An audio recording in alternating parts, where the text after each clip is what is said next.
Hello கண்டிங் channel people, நம்ம தல அஜித் குமாருக்காக இப்போ ஆப்ரேஷனுக்காக நடப்புற நிறைய விஷயங்களை பற்றி நம்ம ஷாலினி மேடம் பேச்சுவார்த்தையில் ஈடுபட்டிருக்காங்க அப்படின்னு தான் சொல்லணும்.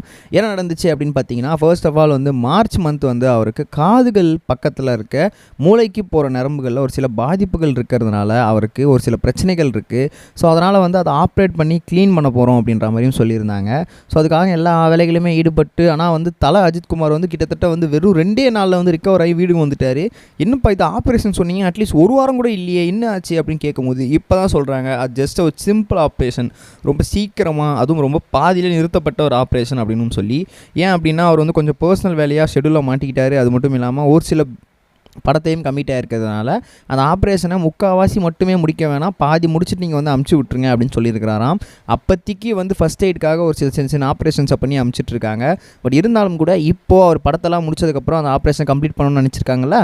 ஸோ அதை பற்றி ஷாலினி மேடம் ரொம்ப டீட்டெயிலாக டிஸ்கஸ் பண்ணிகிட்டு இருக்காங்களாம். ஏன் அப்படின்னு கேட்டிங்கன்னா, ஃபாரின்ஸ்லேருந்து மொத்த டாக்டர்ஸுமே வர வைக்கலாம் இந்தியாவுக்கு அப்படின்ற மாதிரி டிசைட் பண்ணியிருக்காங்க. ஏன் அப்படின்னா, இதுக்கு மேலே சும்மா வந்து சர்ஜரின்னு போயிட்டே இருந்தால் அவரோட உடம்பு ரொம்பவே பாதிப்புக்குள்ளாக்கப்படும். அதுக்கப்புறம் இல்லாமல் அவரோட கரியரே வேஸ்ட்டாக போயிடும். ஸோ அப்புறம் வந்து அவரோட பர்சனல் லைஃப்பும் பாதிக்கப்படுது, டைம் வேஸ்ட் ஆகுது. அப்படின்றதுனால இந்த வாட்டி வந்து கம்ப்ளீட்டாக ஃபுல் அண்ட் ரெக்கவரி கொடுத்துடணும் அப்படின்றதுனால வந்து எல்லாத்தையுமே வந்து அப்ராட் டாக்டர்ஸை வந்து கூப்பிட்டு வந்திருக்காங்களாம்.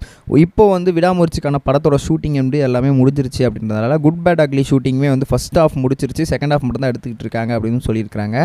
இந்த எல்லா வேலையுமே முடிஞ்சிருச்சு, டப்பிங் வேலைகளும் முடிஞ்சிருச்சு அப்படின்னா கண்டிப்பாக வந்து நம்மளோட அஜித் குமார் சாருக்கு ஆப்ரேஷன்றது நடக்கப்படும். அது மட்டும் இல்லாமல் ஃபாரின் டாக்டர்ஸ் எல்லாருமே இந்தியா ஃப்ளைட்டில், தனி ஃப்ளைட்டில் வந்து அவங்க டேட்லாம் வந்து கொடுத்துட்டு போகிறாங்களாம். அந்த ஷெடியூல் படி வந்து நடக்க போகுது அப்படின்ற வரையும் சொல்லியிருக்காங்க.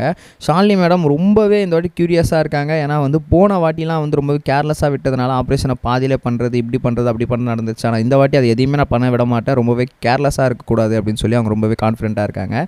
ஸோ இதை பற்றி நீங்கள் என்ன நினைக்கிறீங்க அப்படின்னு தான் மறக்காம சொல்லுங்கள். இனிமேல் வந்து கண்டிப்பாக நம்ம தல அஜித்துக்கு ஆப்ரேஷன் அப்படின்றது நடக்கக்கூடாது, இதான் ஃபைனல் ஆப்ரேஷனாக இருக்கணும் அப்படின்னு சொல்லி வேண்டிக்கோங்க. ரெண்டாவது முக்கியமான விஷயம் என்ன அப்படின்னு பார்த்தீங்கன்னா, ஆக்டர் பிரசாந்த். கிட்டத்தட்ட வந்து ரொம்ப நாளாக வந்து சூப்பர் ஆக்டராக இருந்து நடுவில் ஃபார்ம் அவுட் ஆகி இப்போ மறுபடியும் கொஞ்சம் நல்ல ஆக்டராக மாறிக்கிட்டு இருக்காரு.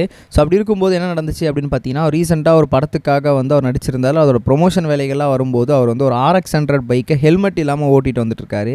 ஸோ நிறைய பேர் அதை வந்து ஸ்க்ரீன்ஷாட் எடுத்து சென்னை கார்பரேஷன்ஸை வந்து டேக் பண்ணி, பாமர மக்களுக்கு மட்டும்தான் இது வந்து சப்போர்ட்ஸ்லாம் வந்து செட் ஆகுமா, எப்படி இது அப்படின்னு சொல்லி கேட்கும்போது, சென்னை கார்பரேஷன் அப்படின்னாங்க அப்படின்னு பார்த்தீங்கன்னா உடனே ரிப்ளை பண்ணி ஆக்ஷன் டேக்கன் அப்படின்னு சொல்லி ட்வீட் பண்ணியிருந்தாங்க. என்னடா ஆச்சு அப்படின்னு சொல்லி பார்த்தா, பிரசாந்துக்கு ஹெல்மெட் போடாமல் வண்டி ஓடுறதுனால 2000 rupees ஃபைன் போட்டிருக்காங்க.